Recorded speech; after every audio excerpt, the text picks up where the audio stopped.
última transmisión de Corte y Queda. Detrás de cada corto, una gran historia.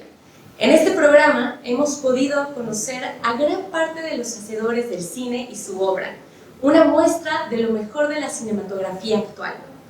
Esta noche les traemos 4 cortometrajes de ficción de distintos géneros, 2 de ellos animados. Vamos a explorar historias que nos hablan de lo invisible, el miedo, la pérdida, la rebeldía del cuerpo y la memoria que insiste. Empezamos con Dolores, de Cecilia Andalón Delgadillo, una animación en un stop motion con una estética lúgubre, con altos contrastes y texturas artesanales. La identidad mexicana está representada a través de la milpa, las calacas y el más allá. Dolores, una niña de 7 años, cae por accidente a una tumba donde conocemos a 2 calaveras, hechas de hojas de maíz, y un armadillo que intenta salvarla. Un viaje entre el juego y la muerte y la transformación. Después veremos Spiritum, de Adolfo Margulis, donde Ramiro, un joven internado en un centro de rehabilitación que se enfrenta a sus propias obsesiones, muestra que la adicción es su principal custodio. Lo que al inicio parece un encierro, se convierte en un espejo doloroso que lo invita a la transformación.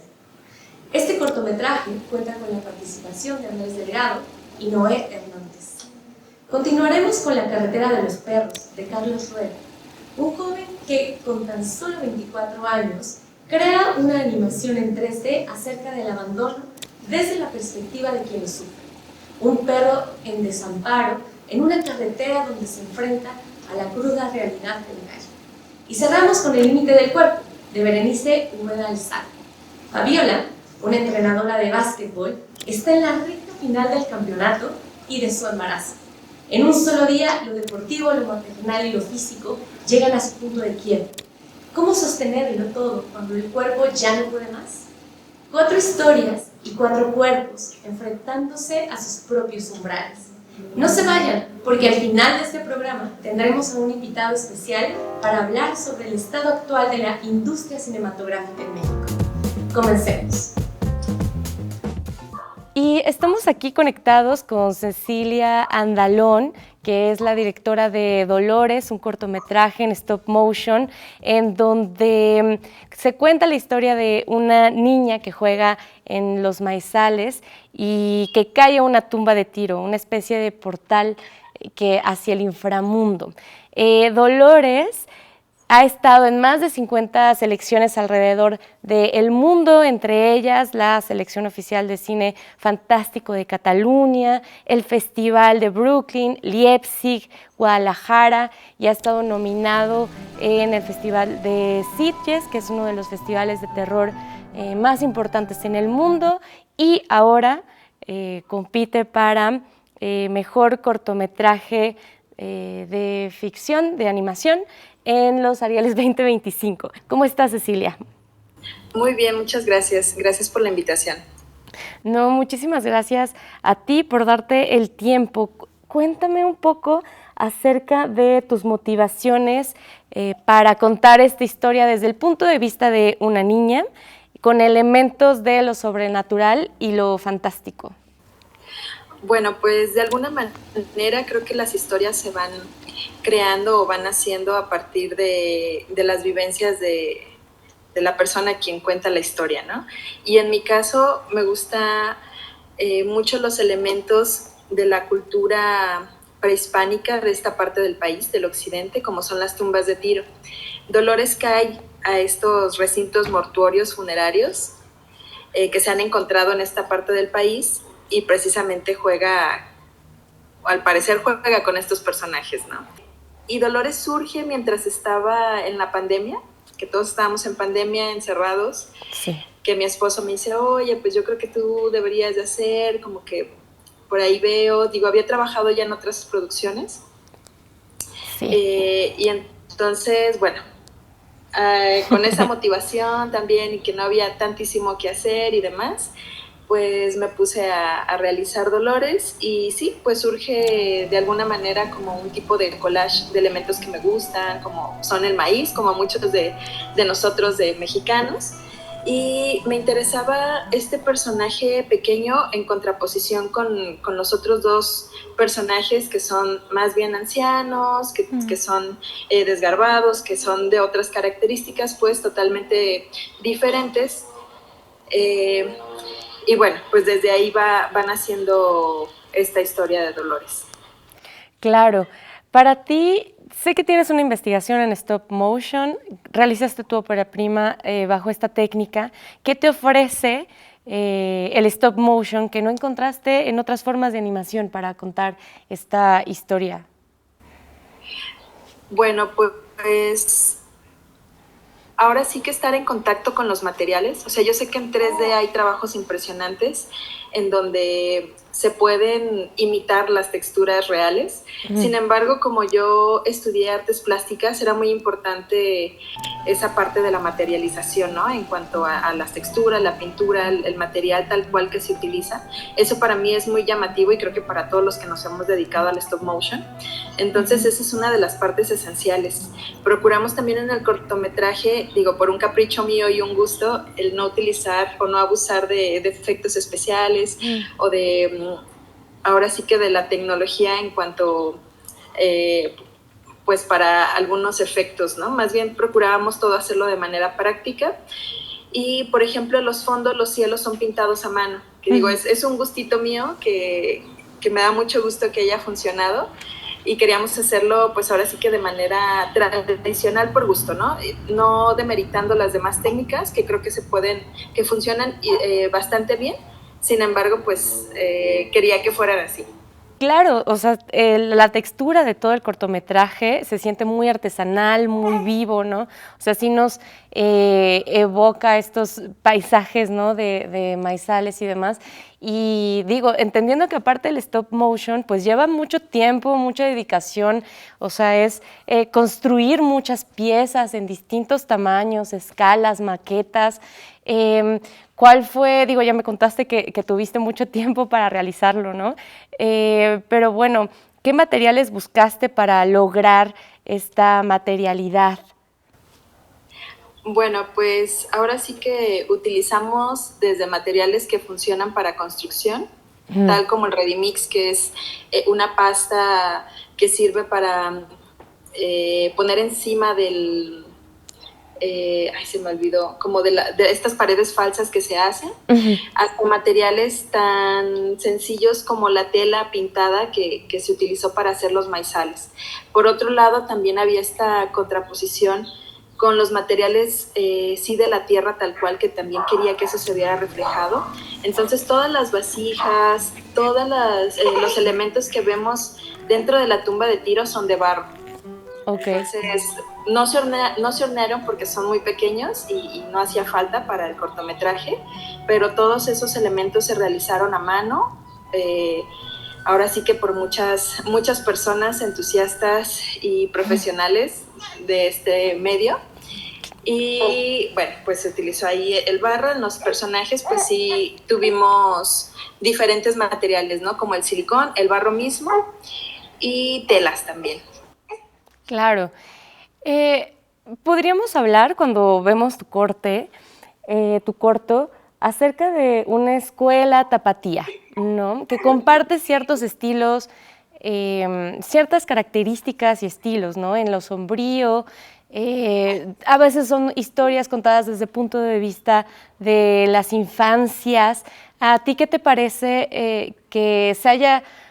¿Cómo crees más bien que quizás la realidad tiene que ver con la construcción de este estilo, en especial en la animación? Bueno, creo que es muy llamativo el contraste que hay entre la infancia, entre los niños que tienen esta ternura, que tienen como un carácter quizá más suave, o aunque sean arriesgados, siguen manteniendo una sensibilidad especial. Sí. Respecto a los hechos fantásticos, ¿no? La capacidad de asombro que mantienen creo que lo hace muy atractivo, para que sean unos personajes que se enfrentan a algo fantástico, pues, ¿no? Entonces, ay, mi bebé, creo que finalmente, pues, eso tiene que ver y se ve reflejado en las historias, ¿no? Claro, sí, lo fantástico y lo terrorífico también, ¿no? Exacto. Que claro, puede ir muy ligado a los propios horrores que vivimos hoy en día en el mundo. Bueno, tu carrera, tienes una larga carrera, ¿no? Estuviste en el Departamento de Arte de Pinocho, con Guillermo del Toro, trabajaste con Luis Telles, veo que aquí también con Sofía Arreola, por mencionar algunos otros. Esta es tu ópera prima. ¿Qué otros proyectos vienen en camino? ¿Estás pensando en algún largo? Cuéntanos más acerca de tus planes. Bueno, estuve trabajando después de Dolores en otros proyectos que tienen que ver con lo comercial y que me ayudan a mantenerme, ¿no? Como en la línea y trabajando. Por el momento estoy trabajando en un guión, es de un cortometraje, pero sí me gustaría pues realizarlo en un futuro próximo, ¿no? También pensando que la animación stop motion normalmente tarda ciertos años en poderse cocinar bien a fuego lento. Sí. Entonces, bueno, pues eso es lo que está en puerta, un cortometraje precisamente. Buenísimo, Cecilia. Pues seguiremos viendo tu obra, estando muy atentos a lo que tienes y bueno, mientras tanto invitamos al público de Corte y Queda para que vea Dolores, este cortometraje del cual hemos estado conversando. Muchas gracias, Cecilia. Al contrario, gracias a ustedes.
Estamos de vuelta en Corte y Queda y miren nada más a quién tenemos aquí. Él es Adolfo Margulis, director de Espíritu. ¿Cómo estás? Estoy bien, muy emocionado. Gracias por este espacio para poder dialogar de cine, de esta ruta hacia los Arieles, que estamos muy emocionados. Claro que sí. Aparte, o sea, muy bien merecido porque han estado en muchísimos festivales, me estabas comentando. Sí, la vida del corto ha sido increíble. Tuvimos la fortuna de ganar primero el Festival de Monterrey, luego ganamos el Festival de Morelia. En mayo regresamos del Festival de Cannes, que fue un poco la cereza del pastel de una ruta de festivales muy, muy bella. Tu cortometraje retrata de una manera muy íntima, intensa, cómo se vive en un centro de rehabilitación. A mí me gustaría saber qué te motivó a escribir acerca de las adicciones. Fíjate que es un tema muy personal. Me encanta este medio porque me permite explorar vivencias personales. Yo a los 19 años me interné en la clínica de rehabilitación en la que fuimos a filmar. Digamos que es un poco una historia autobiográfica, por así decirlo. Okay. Tuve mi propio viaje de recuperación y de y de rescate a mí mismo entrando en esta clínica, y tenía como una deuda pendiente con ese lugar que definitivamente me cambió la vida. Sí. Y años más tarde sabía que estaba ahí la promesa latente y decidí agarrar la oportunidad y regresar a contar no solo mi historia, sino la historia de pues muchos de los hombres con los que me tocó cruzar camino, ¿no? Y que impactaron en mi vida de una manera irreversible, ¿no? Hay muchísima sensación de realidad en este cortometraje, desde la locación hasta los propios internos. Y eso, hay una línea muy delgada entre lo real y la ficción. Me gustaría saber cómo es que trabajaste con estos actores no profesionales y de qué manera incluiste sus historias en la tuya. Fue una mezcla increíble el poder. Yo sabía que cuando tenía el guión no había manera de replicar el universo en ficción de una manera no orgánica. O sea, creo que fue importantísimo poderlo filmar en una locación real, que fue la clínica en la que yo estuve. Sí. Y que definitivamente eso permeó a los actores de una manera única, ¿no? El poder estar ahí frente a los internos, el escuchar sus historias, el respirar la energía del lugar, les ayudó muchísimo a poder entrar en personaje. Y también sabía que esta historia que quería contar implicaba adentrarse en la mente de un muchacho que se interna en una clínica de rehabilitación por primera vez. Y también para la audiencia el qué es entrar en una clínica de este tipo, ¿no? Claro. ¿Qué es lo que uno siente? Las emociones encontradas, el duelo, la tristeza, el miedo, ¿no? Y es una historia narrada pues en primera persona, este muchacho que se adentra en esta clínica y que descubre una confrontación con su propio dolor, con su propia verdad, con la propia realidad que no ha podido pues enfrentar, ¿no? Claro. Y sabía que el trabajar con actores profesionales me iba a dar una ventaja porque son aliados de tu película y los actores te permiten prestar sus emociones, prestar su cuerpo de una manera como muy humilde. Y fue un proyecto que definitivamente nos impactó tanto al crew completo como a los internos en ese momento. Ramiro, como ya lo mencionaste, está pasando por un momento muy particular en su vida. De alguna forma habla poco, pero nos transmite muchísimo con la mirada. ¿Cómo trabajaste esta actuación contenida con Andrés Delgado? Sí, fíjate que hubieron muchas discusiones con Andrés, el protagonista, y también cuando escribí la historia sabía que el personaje era muy callado. Por supuesto, cuando entras a este tipo de universos, no te abres luego. O sea, hay una cuestión de estar cerrado, de no querer enfrentar ese dolor, ¿no? Sí. Aunque la vida te está orillando ya a un lugar sin salida, ¿no? Entonces, por supuesto, el personaje en un inicio todo nos lo narra con sus miradas, con su contención, con lo que no quiere confrontar, con lo que no quiere sentir. Entonces, por supuesto, es un personaje callado que está viendo el lugar, analizando a los personajes, pero que poco a poco, escuchando al padrino, escuchando a los internos, se va abriendo poco a poco hasta tener un momento catártico al final del corto. Claro. ¿Por qué el título, Spiritum? Spiritum, fíjate que Carl Jung definía las adicciones con la palabra spiritum, que él decía que en latín se utilizaba la misma palabra para definir la experiencia religiosa más sublime y al mismo tiempo el veneno más depravador. Entonces creía que esa dualidad, ¿no?, de lo más elevado y lo más abyecto podían condensarse en una palabra, que es el proceso de recuperación, ¿no? Uno se confronta con su oscuridad. Creo que todos los adictos que nos adentramos en un proceso de recuperación venimos cargando con una oscuridad. Sí. Y es solo confrontándola que uno puede salir adelante, integrándola con uno mismo. Entonces siento que esa palabra, como lo decía Carl Jung, condensa esa dualidad. Un lugar que te permite vivir un despertar espiritual. Ahora a ustedes les tocará ver este cortometraje, Spiritum, un corto de ficción muy cargado de realidad. Muchísimas gracias, Adolfo Margulis. Gracias a ti. Espero que lo disfruten. Esto es Corte y Queda. Tú no quieres dejar de consumir. Piensas que todavía lo puedes controlar. Pero eres como un niño que sirve en la oscuridad para darse valor. Pero te tengo noticias. Una buena y otra mala. La buena es que vas a empezar a sentir. La mala es que vas a sentir. Y vas a sentir muy cabrón. Al final, es que tú y yo vamos a morir. Aprende a pedir una buena muerte, mijo. Buenas tardes, compañeros. Yo soy el Pollo. Soy adicto.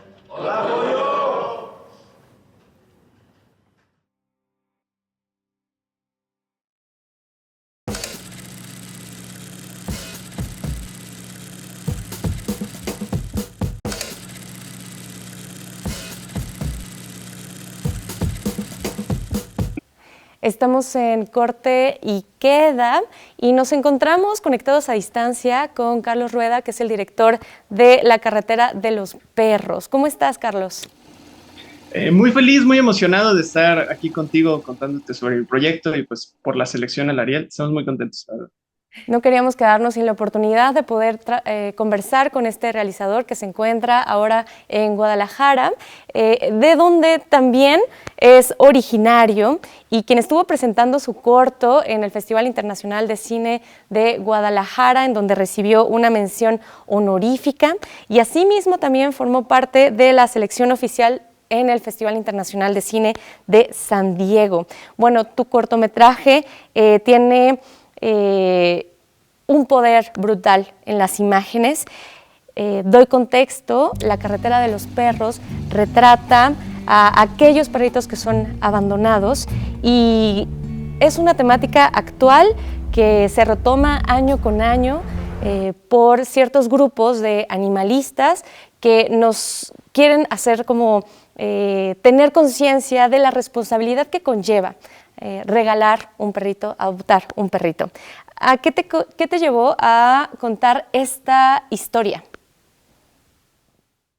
Bueno, pues esta historia viene de mis encuentros constantes e interminables en la carretera libre de Zapotlanejo, que es acá en Guadalajara, con perritos atropellados, maltratados, en mal estado. Yo siempre he sido muy animalero, está como en mi estilo de animación contar estas historias con personajes que van desde las criaturas hasta las mascotas. Eso es como, vaya, yo quería ser paleontólogo de chico, acabé siendo cineasta, entonces pues tengo como esta relación con los perritos que es como, y con los animales en general que es muy fuerte. Entonces cuando yo vi lo que sucedía en las carreteras, pues vaya, me inspiré mucho y quise contar para ver si se podía hacer una diferencia y pues que no quedara solamente ahí, ¿no? En un perro atropellado. Bueno, tu película estuvo en la selección oficial del Festival Internacional de Cine de San Diego y también tuvo una mención honorífica a Mejor Película de Jalisco en el Festival Internacional de Cine de Guadalajara. Déjenme decirles que cuando ustedes vean esta película deberán hacerlo con unos Kleenex al lado porque sin duda el tema que tomas es muy sensible. Esta película trata de aquellos perritos que son abandonados en una carretera y si bien podría ser un tema que año con año lo retoman los animalistas, advirtiendo que regalar perritos puede terminar de una manera fatal, ¿no? Y que requiere muchísima responsabilidad, a mí me gustaría saber ¿qué te llevó a contar esta historia desde la perspectiva de un animal abandonado? Bueno, pues a mí siempre me han gustado mucho los animales. Toda mi perspectiva sobre mi trabajo casi siempre va sobre criaturas. Quien sepa de animación sabe que pues es como un ramo de animación muy específico, ¿no? Está como la animación de personajes como antropomórficos y la animación de criaturas. A mí siempre me ha gustado mucho ese rollo. ¿Por qué? Pues porque soy muy animalero y me encantan los animales y como que todo eso me fascina. Yo quería ser paleontólogo, pero pues terminé siendo cineasta, ¿no? Entonces, pues me encanta todo ese rollo. Y bueno, yo tengo 5 años pasando por exactamente la carretera donde toma lugar el cortometraje y es imposible, para quien tenga curiosidad, es la carretera libre de Zapotlanejo, aquí en Guadalajara. Es imposible no toparte con un perro atropellado. O sea, es una cosa que a mí, pues vaya, me toca fibras muy sensibles, entonces yo quise ver qué era lo que yo podía hacer desde mi rubro, desde mi perspectiva, ¿no? Y bueno, pues al final este fue un cortometraje que fue resultado de esa investigación, de intentar contar la historia pues desde el lado del abandonado, ¿no? Ese Claro. perrito. Fue muy complejo retratar, capturar las emociones desde su lenguaje corporal. ¿Cómo fue este trabajo de la construcción del escenario y de los movimientos de los perritos? Sí, fue algo bastante complicado, la verdad. Animar cuadrúpedos es una cosa, es una tarea complicada. Hay que investigar muy a fondo los movimientos. También hay una cuestión ahí de que este proyecto lo hice yo de manera muy independiente. Nuestro crew es muy pequeño, entonces tuvimos que adaptarnos a lo que teníamos, a usar las herramientas que podíamos y al final creo que se cuenta, la historia se siente, entonces eso en el acting es lo más importante, así que creo que lo resolvimos bien. Sin duda, las imágenes que creas pues son brutales, tienen un poder muy importante.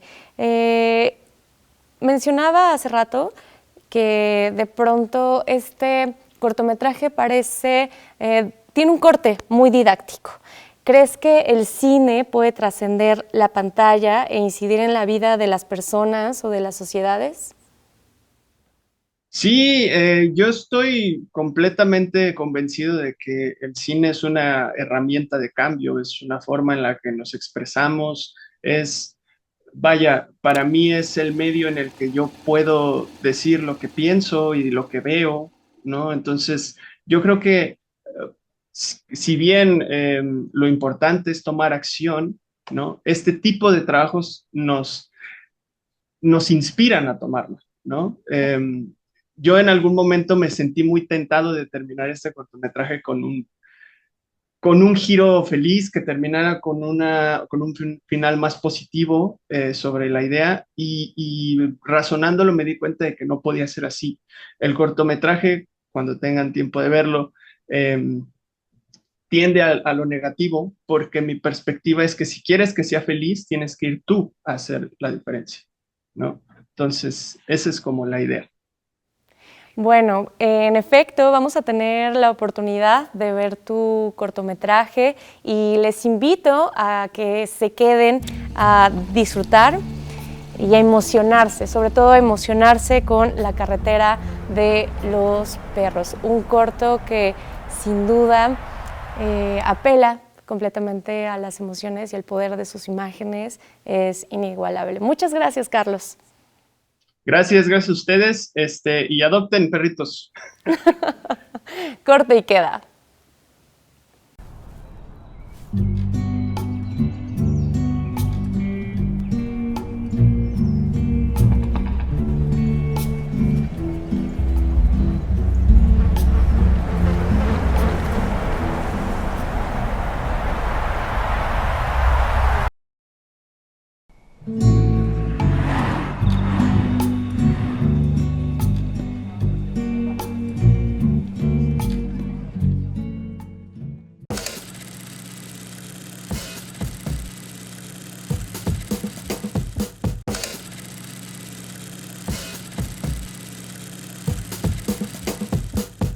Estamos de vuelta en Corte y Queda y estamos aquí con Berenice Ubeda, directora de El límite del cuerpo. ¿Cómo estás? Bienvenida. Bien, gracias por invitarme, Vero.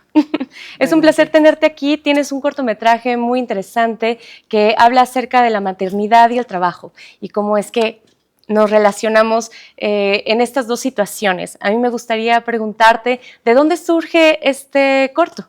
Yo estudié cine, mi hija igual, no tuvo de otra, ahí nació. Y entre las dos escribimos un guión basado en la historia de mi madre. Mi mamá fue entrenadora de básquetbol toda mi infancia. Sí. Y me agarré de una anécdota de su vida. Yo soy la niñita. Muy El de la panza encantador. es mi hermanito. Es una historia muy personal y luego ya le metimos ficción entre nosotras, ¿no? No, mi mamá no es madre soltera y así, pero de ahí salió. Uh-huh. Claro, es la realidad de muchas mujeres, porque si bien tu película entrelaza este trabajo, en específico de este personaje, que es una entrenadora de básquetbol, y la maternidad, en un momento muy vulnerable que es el embarazo, ¿no? Y a mí me gustaría saber qué querías explorar con esta intersección tan intensa.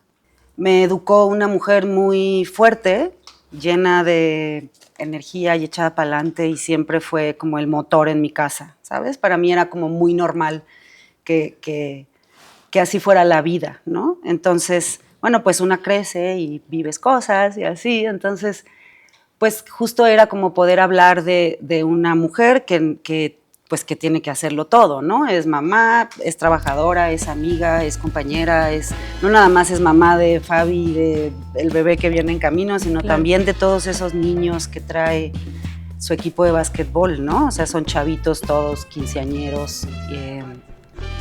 Entonces es pues esto, como poder hablar de qué pasa con las mujeres en la vida cotidiana y en la vida real, ¿no? Que es lo que le pasa a Jimena, tiene que trabajar, ¿no? Sí. Entonces, la rutina diaria y la vida diaria luego te pasa por encima, ¿no? Entonces, como un poco, siempre he pensado que los hijos de los marineros pues se suben al barco, ¿no? Y las hijas de las señoras del mercado viven en el huacal y así es la vida, o sea, a veces no hay de otra y los niños van contigo a la vida, ¿no?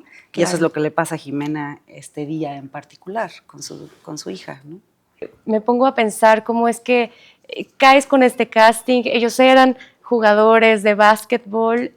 ¿Cómo fue seleccionar? El equipo de básquetbol, bueno, te digo que mi mamá fue entrenadora, fue una entrenadora realmente importante además y está muy metida en el básquetbol nacional. Todo el equipo de básquetbol son jugadores de verdad, ¿no? Entonces lo que hicimos fue irnos a meter a las ligas de competitivas del básquetbol de la Ciudad de México y abrimos un casting en donde fuimos y le platicamos a los chavos de qué iba y lo hicimos al revés, ¿no? Como que yo lo que quería era que el básquetbol fuera de verdad, que los basquetbolistas cuando lo vieran dijeran, ok, sí está jugando básquetbol, sí es verdad, sí saben de lo que están hablando, ¿no? Entonces eso, son actores naturales todos mis jugadores, cosa que no son todos los otros, ¿no? Los otros personajes, pues sí es gente del mundo de la actuación, que me gusta mucho y que admiro profundamente. Me interesa saber un poco acerca del ritmo narrativo que tienes en este momento en el que parece que todo colapsa. Yo tengo muchos años haciendo cine atrás de las cámaras y además no sé, es que me dices eso y lo pienso y digo, sí, todo el mundo decía, ¿qué te pasa? Y yo como loca, ¿no? Es verdad, fue un momento, en realidad teníamos mucha prisa, los jugadores se tenían que ir a jugar un juego de básquetbol de verdad, o sea, fue un día como caótico. Entonces, yo soy una gran admiradora de las películas de deportes, me encantan. Sí. No nada más mi mamá es entrenadora de básquetbol, sino que mi papá fue jugador olímpico de básquetbol. Entonces, realmente es un deporte que me sale de los poros, ¿sabes? Sí. Entonces, siempre me ha gustado como el momento en las películas en donde todo el mundo aplaude y es feliz porque pasa o no, ¿sabes? Pero que te lleva realmente para arriba, ¿no? Y eso fue lo que yo quería lograr ahí y era, no sé si se logró como yo quería, pero esa era la intención, pues. Bueno, pues ya les tocará mirarlo ustedes y ver si justamente se logró esta emoción que transmite estar al límite. entre un juego de básquetbol, entre ganar, entre perder y también, bueno, entre jugársela en la cancha, literalmente, para tu personaje. Así que vamos a verlo. Muchas gracias. Gracias. Ojalá que les guste.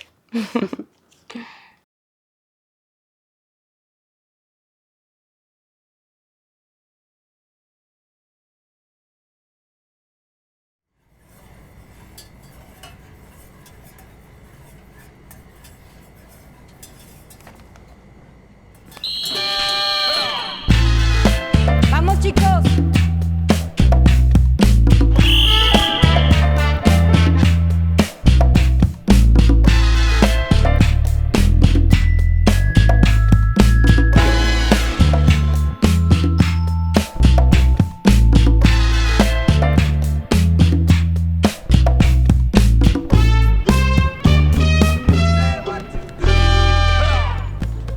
No estoy botando la pelota, Jimena. Si se te viene, ya, Jimena, ya llegaron. Dame la pelota, dame la pelota, Jimena, ya llegaron.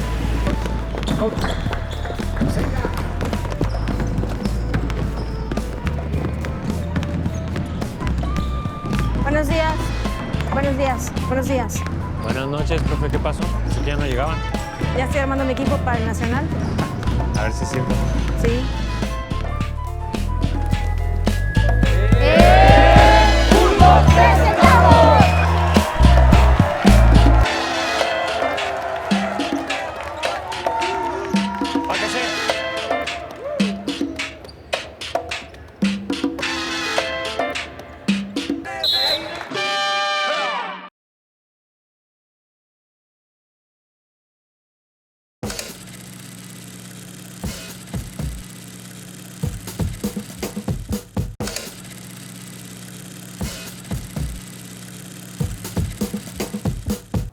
Estamos de vuelta en Corte y Queda y agradecemos a Código 21 por prestarnos este espacio. Como ustedes saben, este es nuestro último episodio de Corte y Queda y durante las últimas 6 semanas hemos estado viendo los cortos nominados al Ariel 2025, una muestra de lo mejor que se hace en la cinematografía actual.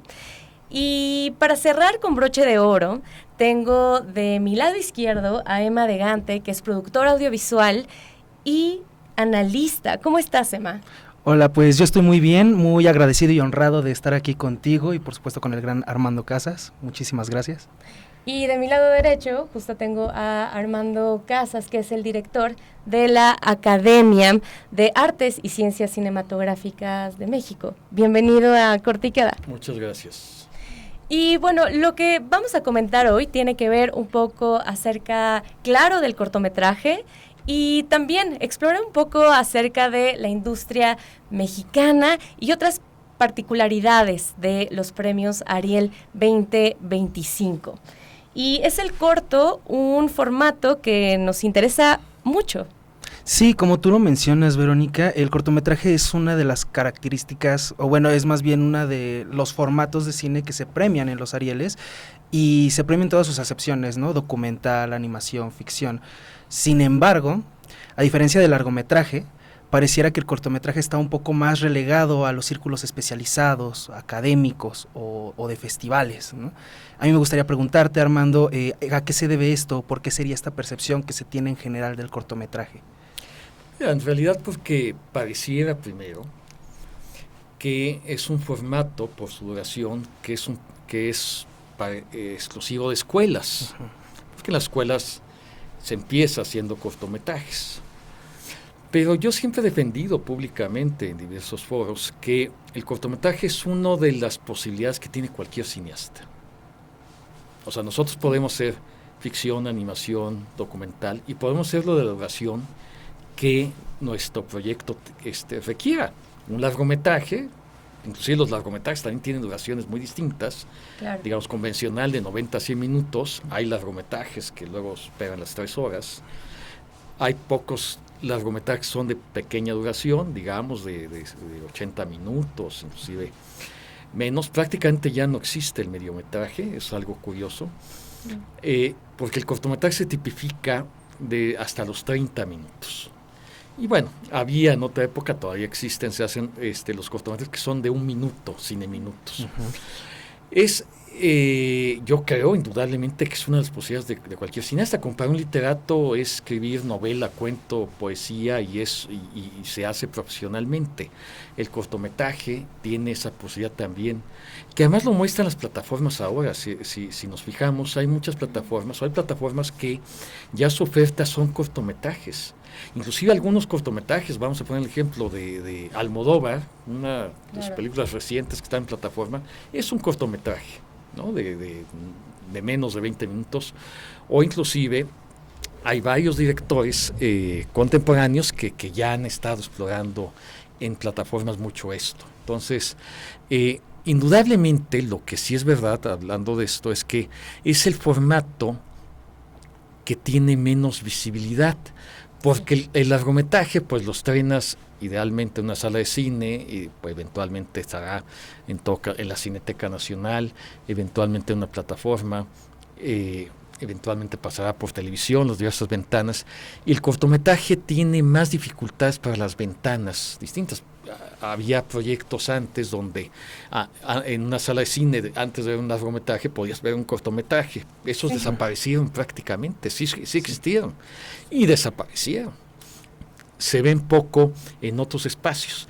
Por eso me parece que es algo muy interesante, y lo está haciendo Capital 21, que los cortometrajes nominados al Ariel estén pasando por televisión.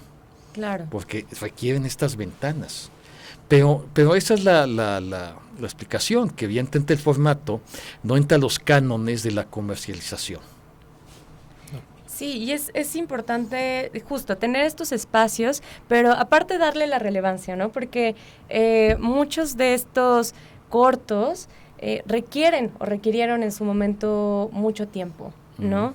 De producción, y están grabados con la misma calidad, los mismos, pues sí, aspectos de producción que si fuera un largometraje, ¿no? Solamente que es un formato un poco más corto. Eso, ¿no? Es otra duración, simplemente tú dices bien, en general, los cortometrajes, los que están en el Ariel, pues son trabajos profesionales por completo. Totalmente. Que están destinados también a que tengan un público. Y que se hacen con las más condiciones de un largometraje en términos de equipo, de casting, en fin, solo que pues se filman en menos días por obvias razones. Y hablando justo de estos parámetros con los cuales la Academia selecciona a sus películas, ¿hay algún, no sé si llamarlo formato, forma en la que ustedes la pueden seleccionar? Platícanos un poquito de esto. Como tú bien dices, hay una convocatoria y esta tiene protocolos. En el caso del cortometraje es muy clara y es interesante mencionarla. Para que alguien pueda inscribir un cortometraje, inscribirlo al Ariel, tiene que cumplir un requisito, que es que haya sido seleccionado en sección oficial de un festival de cine oficial. Okay. Ahora, ese requisito es un requisito, pues, no fácil, porque hay que ser seleccionado previamente. Los festivales, por supuesto, como Morelia, como Guanajuato, como Guadalajara, como DocsMX, en fin, en los festivales en general de cine. Claro. ¿Por qué está este requisito? Porque el dato es curioso. Se hacen, solo en este país, en México, aproximadamente casi 1,000 cortometrajes al año. ¿Cuántos largometrajes hacemos? También hacemos muchos cuando es el momento de la historia del cine mexicano donde más largometrajes se hacen como 200, pero y en cortos se hacen como 1,000. Wow. Evidentemente estos 1,000 cortos no vienen, a diferencia de los largometrajes que la mayoría vienen de los fondos públicos, de apoyos de todo tipo.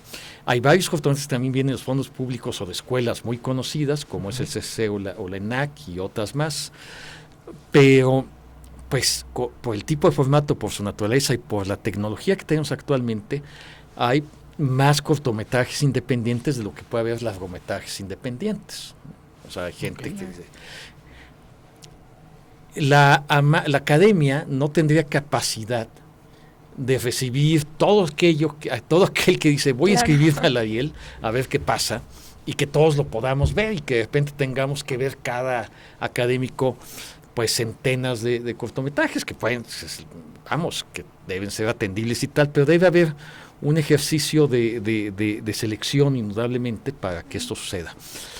Si hay festivales, un festival muy conocido como Short Shots, ustedes conocen bien, que sí hace eso, que sí recibe a todo aquel que se inscribe, y reciben 1000 o 1000 y tantos, pero vamos, tienen un equipo destinado a hacer esa curaduría.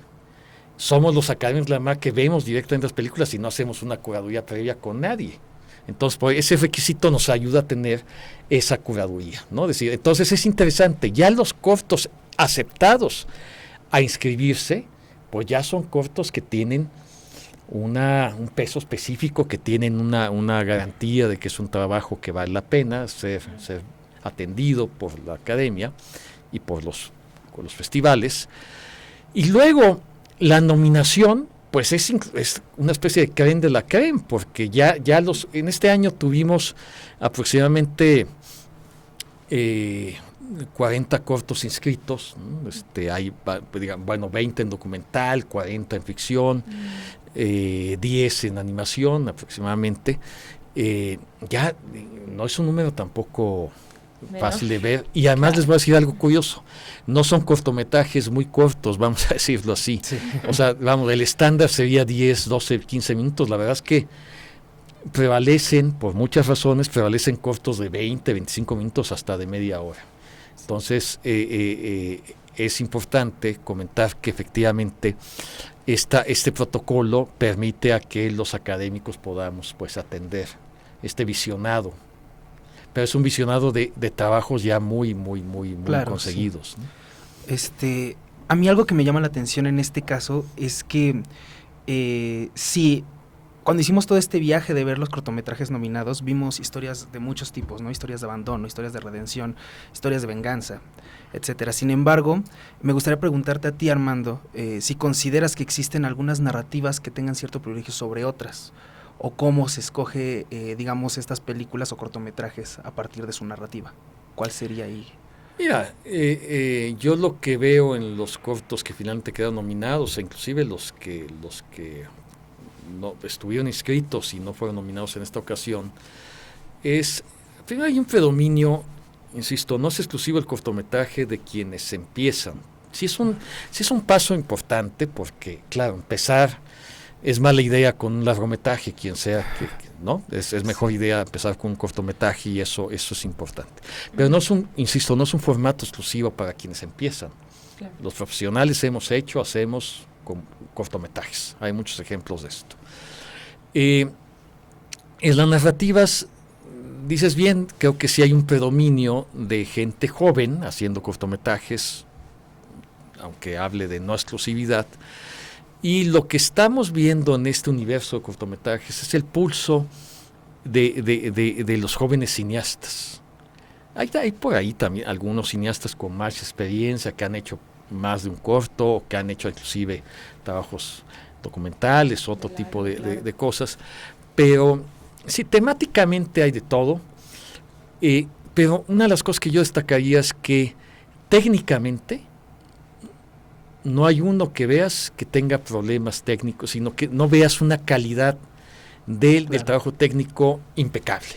Una buena fotografía, un buen sonido, hasta algo que ya el cine mexicano, aún en los cortometrajes, digo, porque a veces sus fuentes de financiamiento son distintas, utilizan efectos visuales que funcionan muy bien. Ya los efectos visuales están al alcance de casi cualquier cineasta, prácticamente sí. Y los vemos muy bien hechos, muy bien pensados y tal. Evidentemente también vemos que hay narrativas que tienden más a ser poco convencionales, ¿no? A ser más experimentales, más de búsqueda, más de otros tiempos, más de otros ritmos, que saber si está bien el cortometraje lo permite, porque no está limitado en la mayoría de los casos, y en este es el caso, sujeto a condiciones comerciales, como sí muchos largometrajes. O sea, cuando uno sale un largometraje también está sujeto a que eventualmente hay que cumplir, si no condiciones comerciales, dependiendo quién esté financiándolo, pero sí a criterios que permitan una búsqueda de público más amplio. Ok, ¿no? Sí, justo hacia allá iba un poco lo siguiente, ¿no? O sea, ¿cuáles son las medidas que se están tomando precisamente para poder explorar estas otras narrativas que también existen? Porque, como lo mencionas, el panorama del cine mexicano es amplio, muy amplio, ¿no? Yo creo que el cortometraje, y eso está bien que lo señales, es un formato que por su propia naturaleza es un formato que permite todas las posibilidades, desde la narrativa más convencional, pero rigurosa, que es lo que vemos, y también a la narrativa más experimental y vanguardista. O sea, si algún espacio permite esto, es el cortometraje. Decir también que, contrario a lo que quizás algunos piensen, y lo vemos los que damos clases en escuelas de cine, puede ser más complicado a veces hacer un cortometraje que un largometraje. La capacidad de síntesis para contar una historia no es algo que uno entiende desde el principio cuando uno empieza. Claro. Entonces, a veces, aunque parezca increíble, es más fácil cortar mucho, ¿no? O sea, y de hecho, y contar y hacer algo muy largo, a tener la capacidad de contar algo en 5, 6, 10 minutos. Claro. Y que funcione bien. Y eso es lo bello del cortometraje, cuando además se ve de esta manera, cuando ya además tienes experiencia con profesional, es un formato que exige esta pericia de un buen cineasta de poder contar esto. A ver, no es de gratis que un cineasta tan conocido como Anderson tenga una serie de cortometrajes en una plataforma. Claro, ¿no? Y además adaptando cuentos, ¿no? Por ejemplo. Adaptando cuentos. Y hablando de eso, precisamente me suena mucho este símil que tienen de que la novela y el cuento tienen un poco este problema también, ¿no? O sea, yo leo un cuento de Borges, por decir a alguien, y siento que leí muchísimo, y a veces son solo 2 paginitas, ¿no? Así es. Me parece que el cortometraje hace más o menos lo mismo. Puede ser así. En pocos minutos condensa demasiadas cosas. Dices bien, de hecho, acabo de estar en el Festival de Cine de Calanda y me tocó ver un cortometraje que ganó en Cannes, el que ganó en Cannes este año, que es bosnio. Dura 15 minutos, quizás menos, y me parece que genera emociones y una idea más profunda de muchos de los largometrajes que he visto antes de este corto. O sea, es decir, veo en ese corto todos los valores del buen cine. Okay. Es decir, una buena idea, transmitir una idea inteligente, conmover. Obviamente está técnicamente muy bien hecho, está muy bien pensado, y es la capacidad de síntesis que tiene para transmitir esa idea, que tiene que ver con esta idea de cómo siempre, si atacan a una comunidad y no a ti, ten cuidado porque un día van a llegar a ti, algo que ahora en este momento está muy vigente. Algunos los especialistas llaman el falso Brecht, porque le atribuyen a Bertolt Brecht ese poema de vinieron por los judíos y yo no hice nada, vinieron por los comunistas, yo no hice nada. No es de Brecht, pero lo conocemos así, con el falso Brecht. Y bueno, sin embargo, nos dice esta idea, muy claramente esta idea. Esa idea, tan compleja, tan interesante, en ese corto que ganó en Cannes, o sea, me dice más que muchísimos largometrajes. Vaya, sí, claro. Es bellísimo, esa es la belleza. Y tú pusiste un ejemplo magnífico, como el cuento y la novela o la poesía. Es decir, hay cuentos, como acabas de poner el ejemplo de Borges, que era maestro en el cuento y en el ensayo, que no escribió novelas, de hecho, que pues son tan grandiosos como la mejor de las novelas de la historia universal, ¿no? Sí. Aquí pasa igual, tenemos cortometrajes también enormes en términos de historia del cine, ¿no? Claro, y sí, en este programa llegamos a ver 15 de estos cortos y a mí me llama la atención lo siguiente, más allá de enfocarnos en el cortometraje, en general en el cine mexicano, hace rato comentabas que hay una producción muy grande, ¿no? Tanto de largos como de cortometrajes. Y pareciera que hay veces en que el público no se acerca del todo a las películas mexicanas. Prevalece todavía la elección de los públicos de ir a asomarse a las salas comerciales y ver estas películas sobre superhéroes y demás. Nada en contra de los superhéroes, ni del cine comercial. Claro. Pero ¿qué le hace falta al cine mexicano desde tu perspectiva para que lo vayan a ver, ¿no? O sea... Es interesante, es un dilema interesante porque creo yo que se enfoca desde una perspectiva que le falta tener elementos para entenderla. Pareciera que el público mexicano no quiere ver cine mexicano. Y yo les diré por mi experiencia que lo que pasa es que un público mexicano, no el público, hay muchos públicos. Hay muchos públicos. Un grupo del público mexicano, digamos un público que no busca exactamente, y hablo en general en términos de formación, ciertas cosas que vayan más allá de lo que ya está ofrecido directamente. Claro. Y hablo en todos sentidos, literatura, arte, y más, además del cine, la música, en fin, ¿no?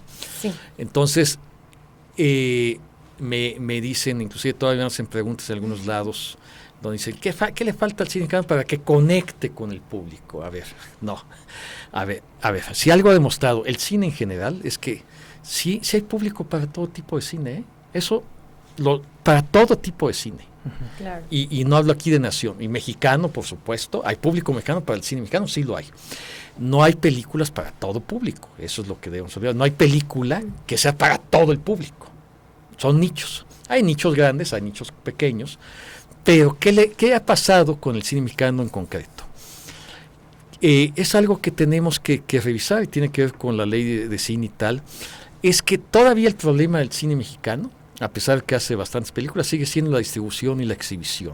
Okay. Sigue habiendo todavía un tema con eso, en donde yo entiendo a los exhibidores, no comparto con ellos algunos prejuicios, que es que parecía, tu película mexicana no la quiere ver el público. Eso no es cierto, porque primero hay un abanico enorme en el cine mexicano. Sí, hay un cine muy de autoral, muy de vanguardia, que puede tener un nicho de público, y hay un cine muy comercial tal que tiene otro público más amplio. ¿Dónde están esas ventanas que permitan acercar al público que no le llega, ni siquiera se entera que existe ese tipo de cine? Ese es el tema.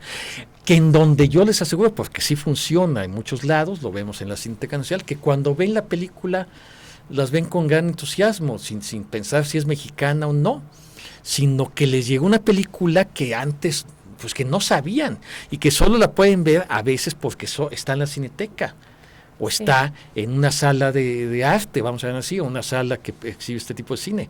Evidentemente ese público tiene, esas salas tienen un público cautivo que entiende que ahí está el cine que les gusta y tal, pero el público que va al Cineplex, donde hay 12 salas, donde es clarísimo todavía, donde de esas 12 salas, 11 son la película, el blockbuster, que viene ya con un merchandising mundial, ¿no? Donde ya se ha anunciado en todos los espacios posibles, donde entonces la gente ya sabe de que eso que le están ofreciendo la puede ver además prácticamente a cualquiera, la puede ver doblada, no doblada, subtitulada, en fin, y casi puede entrar una función a cada hora porque está en 11 salas.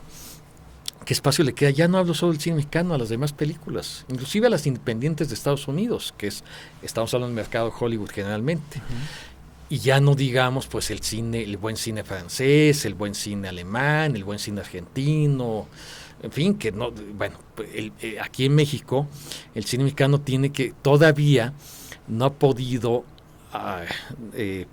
establecer por legislación la posibilidad de que debe haber deben llegar estas películas a cierto público, ¿no? Claro. Yo estoy de acuerdo, no puedes obligar, todas las películas son distintas y hay películas que funcionan más con un público que con otro y tal. No puedes obligar a los exhibidores que estén pasando una película todo el día, quizás, ¿no? Si es una película de un nicho más pequeño, pero sí puedes hacer que esté en casi o en muchas de las salas de cine, de acuerdo a ellos también tienen muy bien analizado cuáles son los nichos, ¿no? Y a veces esos nichos están funcionando con base en prejuicios. Les voy a decir, hay ciertos cines de la periferia donde, por ejemplo, me parece increíble, no pasan películas subtituladas, todas son dobladas, asumiendo asumir una falsa premisa. Aquí esta gente que vive aquí, lo que gusta es, no quiere leer los subtítulos, quiere oír la película. ¿Qué pasó? ¿De veras? O te ponen solo cierto tipo de películas, ¿no? Los Avengers, las animadas y nada más, se acabó, ¿no? No hay y salas entonces, de claro, arte, y a pesar de que podrían no tener subtítulos mexicanos, tampoco las ponen ahí. O si las ponen en una sola sala, en las funciones de la mañana o en la noche. ¿Quién va a llegar así? Sí, hay un acaparamiento del mercado, como ya lo mencionaste, toda una maquinaria, ¿no?, de prensa que opera a nivel global con estas películas. Sí, solo un detalle. Que las películas mexicanas se quedan ahí, ¿no? Sí, pero a ver, solo un detalle. No compiten tanto. En Francia, el 50% de la exhibición del cine en Francia es cine francés. Ojalá o sea, en ¿por México qué hacen los pudiéramos... franceses que no hacemos los demás? Justo es como... Aquí, pues ha sido, en venta de boletos el año pasado, solo fue el 4% el cine mexicano. Hemos tenido ahorita un problema. A veces cuando más se consigue es el 14%. No es, qué malas películas hacen o qué pocas películas hacen, es simplemente cómo estás distribuyendo en nichos las películas y no hemos llegado a ese acuerdo, que pues en Francia, por supuesto, consideran que su cine es un bien patrimonial, un bien cultural y protegen las posibilidades de que el cine francés llegue a su público, sin afectar el negocio de los exhibidores, porque no los afectan. Claro, es como lo que hace el Cineteca Nacional de las Artes. Es decir, la mitad de la programación de la Cineteca de las Artes es cine mexicano por obligación. Sí. Y ahora en la Cineteca Chapultepec también. Vayan a visitar la Cineteca Chapultepec porque está preciosa. Sí. De verdad que sí. Y fíjate, y además la gente, qué bueno que lo recuerdas, porque además la gente está respondiendo bien. Es decir, sabe que ahí encuentra cine mexicano y va y lo ve. Sí. Además es cine diferente, ¿no? O sea, les parece diferente en estas películas. Y de muchas épocas. O sea, puede ver cine clásico y puede ver cine contemporáneo. Claro, te vas a una sala comercial en alguna zona de la ciudad, pues no hay ni una película mexicana porque están solo en algunas salas. Y buscan estratégicamente algunos exhibidores y distribuidores que no esté ahí, pues el interesado sabe que, o vamos, alguien que eventualmente podría entrar a ver la película, pues ni siquiera sabe que existe. Claro, y ahí es donde también la prensa tiene un lugar determinante, ¿no? Para poder comentarlas o acercar a ese público, ¿no?, que tiene ahí cautivo. Pues bueno, en este caso a mí me gustaría mencionar que, como tú dices, Armando, hay como muchos prejuicios también por parte del espectador, ¿no? En este caso, el pensar que el cine mexicano es solo de un corte y nada más, ¿no? O sea, del espectador no, voy a decirlo así, no educado, ¿no? Porque hay un espectador, también ser espectador se aprende, hay una educación alrededor de eso, entonces lo vemos claramente. Finalmente, ¿quiénes van a la Cineteca Nacional o a las salas de cine alternativas? Un espectador exigente, educado. Exactamente. Entonces, sí, no estoy diciendo esto que sea malo o bueno, es efectivamente que al espectador que no tiene estos elementos, como pasa igual en la literatura, en la pintura, no acuden hordas a ciertas exposiciones en los museos, ¿no? Claro. Ni tampoco a comprar cierto tipo de libros y tal. Bueno, el asunto es cómo llegamos a esos nichos que sí están interesados en. Evidentemente también es parte de la obligación del espectador que descubre que si hay un cine mexicano que le gusta y que puede investigar, que seguramente habrá más, ¿no? El que solo, hay espectadores complacientes que venga lo que llegue, sea, ¿no? Sí. Y lo que o esto quizás lo veré cuando esté en la televisión, y también no puedo negar, si el cine tiene cierto costo, pues habrá familias que digan, pues voy a pagar por ver la película superhéroes que me cuesta igual que pagar por la película mexicana. Ni siquiera es un prejuicio contra el cine mexicano. Es decir, pago por el mayor espectáculo posible, porque además de aquí a que la vea la televisión en otro lado, me va a costar más trabajo. Sí. Por supuesto. Es muy interesante esto que mencionas, porque claro, cuando la cultura se pone al acceso de la gente en general, sí hay un interés, ¿no? O sea, por verlo, por entenderlo, y muchas veces es la falta de accesibilidad que hace que no te atrevas, ¿no? A lo mejor a ver otro tipo de espectáculos, ¿no? Ya casi vamos, más bien ya estamos terminando. Ya estamos terminando, okay. Esta conversación. Bueno, solo decir que la ceremonia Ariel y la Academia Mexicana de Artes y Ciencias Cinematográficas, que representa desde hace casi 80 años a los cineastas mexicanos, sí. somos nuestro trabajo es alrededor del cine mexicano, somos los cineastas mexicanos los que formamos esta academia. El premio Ariel es el premio más emblemático, más importante del cine mexicano, y por supuesto una de sus razones de ser es hacer que un público más amplio conozca el cine mexicano. Y si vemos los nominados y tal, se verá que hay películas que afortunadamente han llegado a públicos más amplios, a través también de plataformas, por supuesto. Pero también algunos han descubierto a través de estas nominaciones películas que dicen, me gusta mucho esta película, no la conocía, no sabía. Si estuvo nominada a la Ariel seguramente vale la pena, o si está nominada vale la pena, o los que van a ganar y tal. Es una posibilidad importante para el público de enterarse qué está haciendo el cine mexicano. No exclusivamente porque hay películas que valen mucho la pena y tampoco están nominadas. Está la producción que tenemos afortunadamente por un lado en este momento, que hay mucho material valioso, ¿no? Entonces, indudablemente invitarle a la audiencia a que vean la ceremonia Ariel, que está disponible a través de tanto de la tele abierta nacional, la Canal 22, por ejemplo, claro, o la local como Jalisco TV, que es nuestra anfitriona, por ser en Puerto Vallarta, como la televisión de paga o las plataformas que también se puede ver a través de estos medios que algunos ahora tenemos ya públicos muy jóvenes como ustedes que quizás ya ni ven televisión directamente, sino la ven a través de las propias del internet, ¿no? Correcto. Sábado 20 de septiembre a las 8 horas. A las 8. De Centro de México. En Puerto Vallarta sucede, pero es el horario del Centro de México, sí, igual. Pues desde Capital 21 estaremos haciendo esta cobertura de los Ariel. No se lo pierdan por nuestra señal. Y Armando, muchísimas gracias por tomarte el tiempo de venir a charlar con nosotros. A ti también, Emma. No, gracias a ustedes. Es un placer haberlos tenido aquí platicando de temas diversos.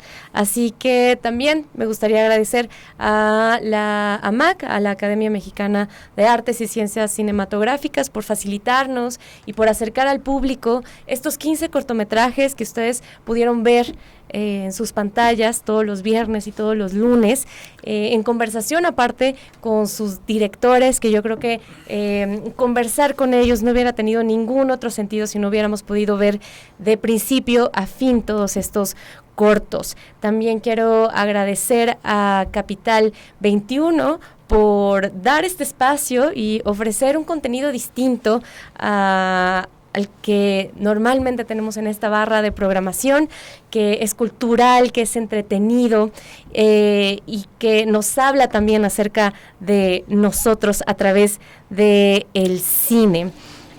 Pues muchas gracias por acompañarnos a todos ustedes y nos vemos a la próxima.